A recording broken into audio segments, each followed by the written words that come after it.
Hello students, welcome to our YouTube channel history with Sonu sir. आज की जो class है वो चैप्टर 2 से रिलेटेड है।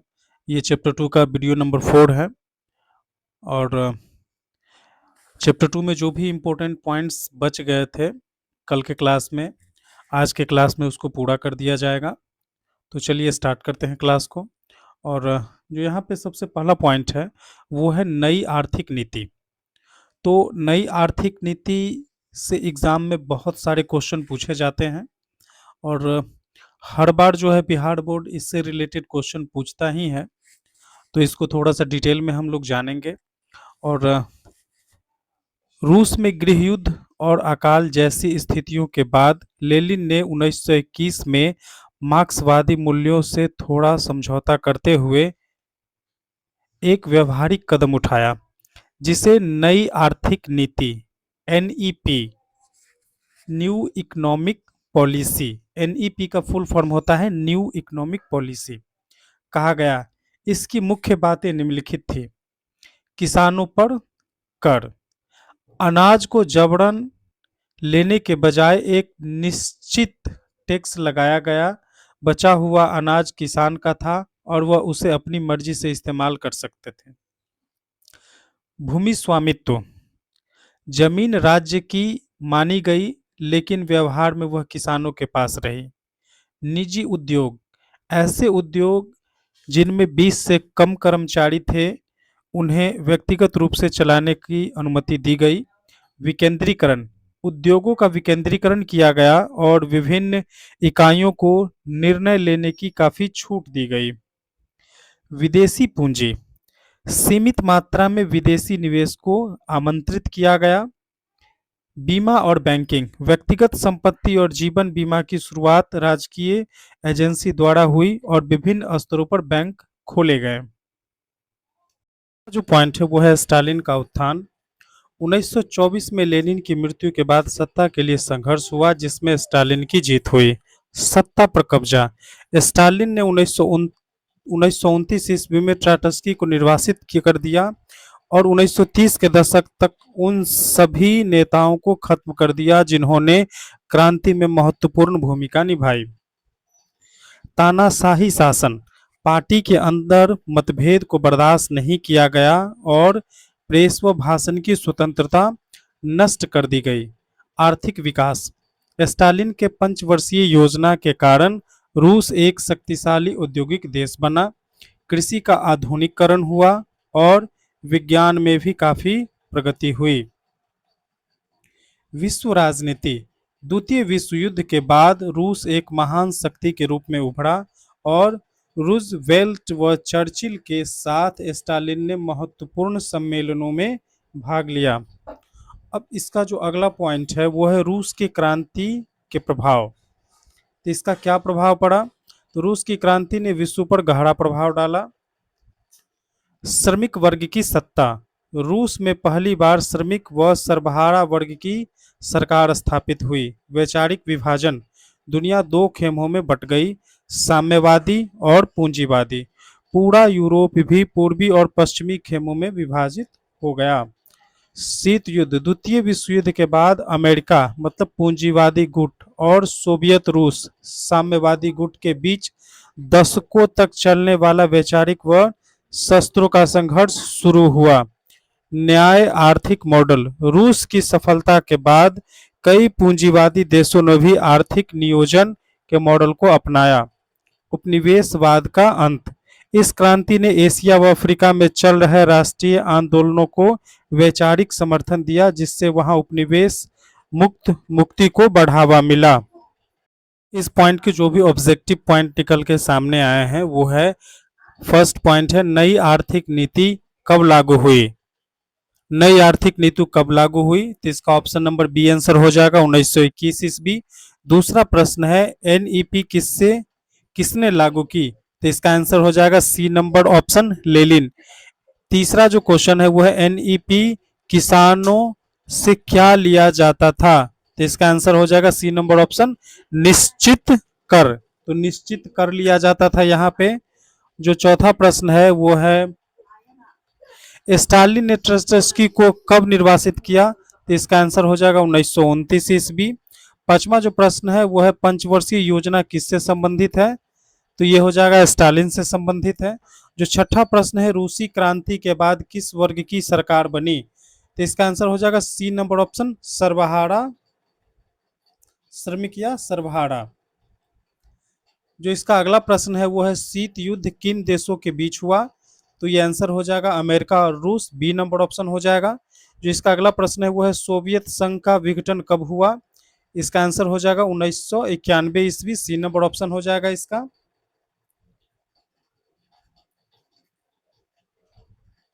और पेरेस्ट्रोइका किससे संबंधित है, गोर्बोचोव दुनिया दो खेमों में कब बटी, इसका आंसर हो जाएगा रूसी क्रांति के बाद। तो ये थे इसके ऑब्जेक्टिव क्वेश्चन।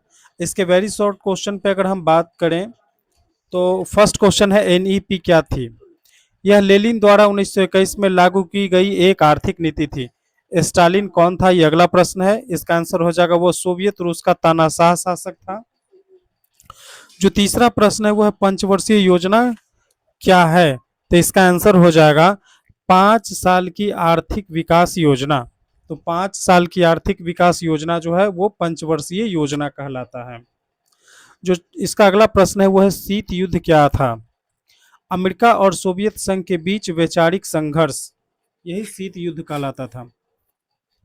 ग्लासनोस्त का क्या अर्थ है, तो इसका अर्थ हो जाएगा खुलापन। अब शॉर्ट आंसर की बात करें तो शॉर्ट क्वेश्चन आंसर को हम देखते हैं, एनईपी की मुख्य विशेषताएं लिखिए। तो इसमें हमको लिखना है किसानों ने जबरन अनाज लेने के बजाय उन पर निश्चित कर लगाया, किसानों से जबरन अनाज लेने के बजाय उन पर निश्चित कर लगाया।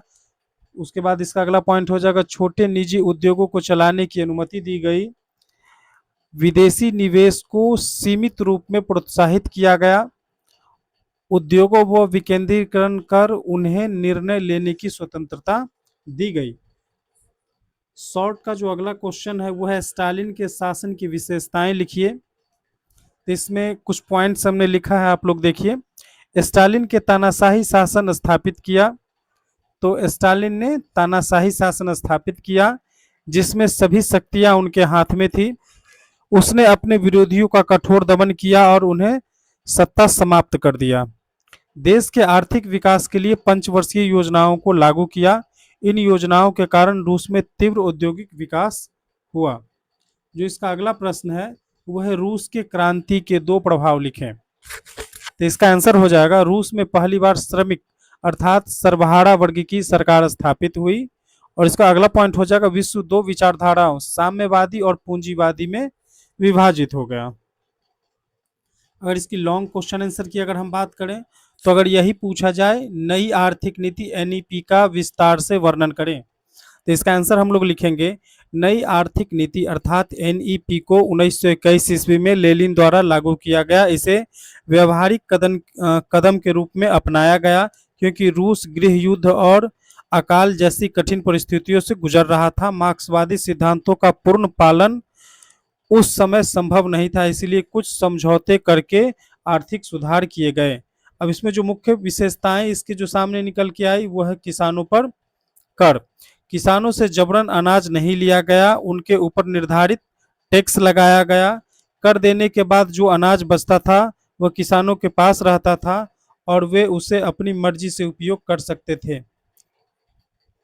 इसमें है भूमि स्वामित्व, तो भूमि स्वामित्व में क्या होगा, जमीन औपचारिक रूप से राज्य की मानी गई, व्यवहार में जमीन किसानों के पास रहती थी जिससे उनके जीवन स्तर में सुधार हुआ।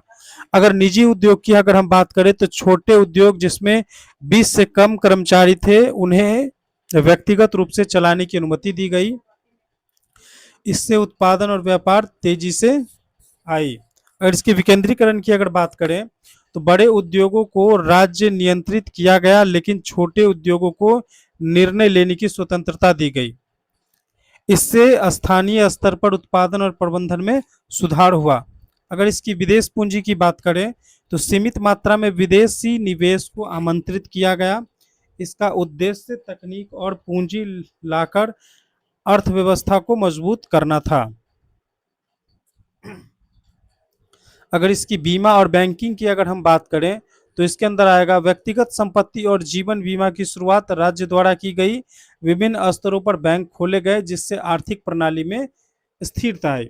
यहाँ पे आप लोग एक चीज नोट कर लीजिएगा, यहाँ पे जो डॉट है आप लोग इसको हटा के और इस पॉइंट को आपको यहाँ से लिखना है। यहाँ भी आप लोग डॉट हटा दीजिएगा और इस पॉइंट को आपको यहाँ पे लिखना है। यहाँ भी इस पॉइंट को आपको यहाँ पे नोट करना है और इस पॉइंट को यहाँ भी आपको यहाँ पे नोट करना है, क्योंकि वो टाइपिंग में एरर है। आप लोग इसके अपने नोटबुक में ठीक से लिखिएगा इसको, है ना।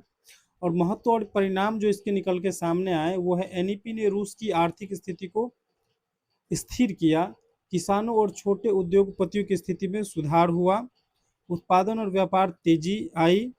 यह नीति लेनिन के व्यवहारिक सोच का उदाहरण था, जिसने मार्क्सवाद और वास्तविक परिस्थितियों के बीच संतुलन बनाया। यहाँ थी को आप लोग था लिख दीजिएगा।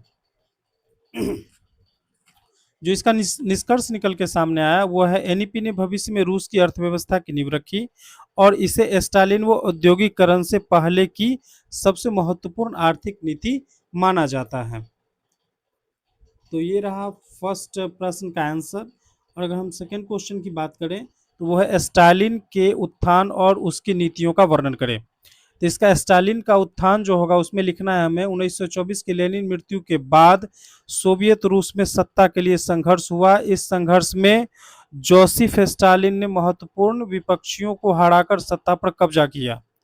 सबसे महत्वपूर्ण प्रतिद्वंदी लियोन ट्राटस्की, जिन्हें 1929 ईस्वी में निर्वासित कर दिया गया, जिसके बाद स्टालिन ने अन्य नेताओं को भी समाप्त कर दिया जिन्होंने रूसी क्रांति में महत्वपूर्ण भूमिका निभाई।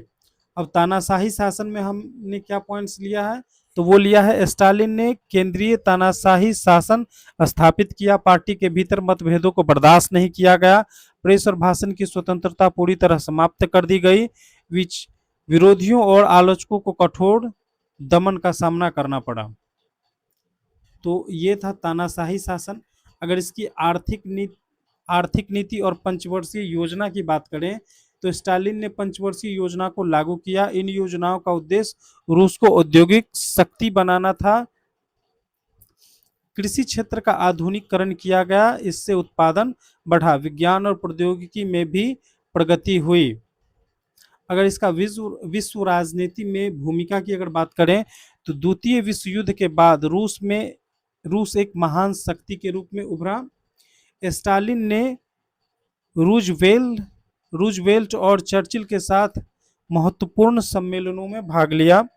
इस प्रकार रूस ने विश्व राजनीतिक में अपना प्रभाव बढ़ाया। अगर इसकी महत्व और परिणाम की बात करें तो हो जाएगा स्टालिन के शासन में रूस औद्योगिक और सैन्य शक्ति के रूप में मजबूत हुआ। उसके तानाशाही शासन ने विरोधियों को कुचल दिया लेकिन देश को सख्त और संगठित बनाया। पंचवर्षीय योजनाओं ने अर्थव्यवस्था में स्थायित्व और उत्पादन बढ़ाने में मदद की। इसका जो निष्कर्ष निकल के सामने आया वह स्टालिन का शासन कठोर और केंद्रित था, लेकिन उसने रूस को विश्व स्तर पर प्रमुख शक्ति बनने में सफलता पाई।